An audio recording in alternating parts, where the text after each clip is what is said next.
ku julli ci guddi fukkeel ga ak ñaar fukki rakka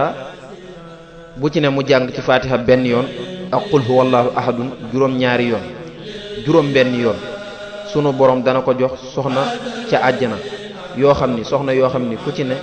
dana am juróom-ñaar fukki jaam yu jigéen te sunu maam Ibrahima lay àndal àjjana moom kookee def loolu ak yonent bi sallallahu taala alayhi bi alihi wa sahbihi wa sallam sunu borom dana ko jéggal bàkkaaram yépp mel na ne moom mi def loolu mel na ne ku jàng téere yuy wàcc yépp ci sayiduna Muusa ak Isa ak Daawuda ak Muhammad sallallahu alayhi wa sallam mel na ne ku jaamu yàlla juróom-ñaar fukki at mel na ne ku goreel juróom-ñaar fukki jaam bu ëllëgee dañ koy wax ràmmal ràmm mooy tàbbalal nit ñi àjjana te ñooñu ñu sawara yoon lay doon te dana tàbbi àjjana te dees ko xisaab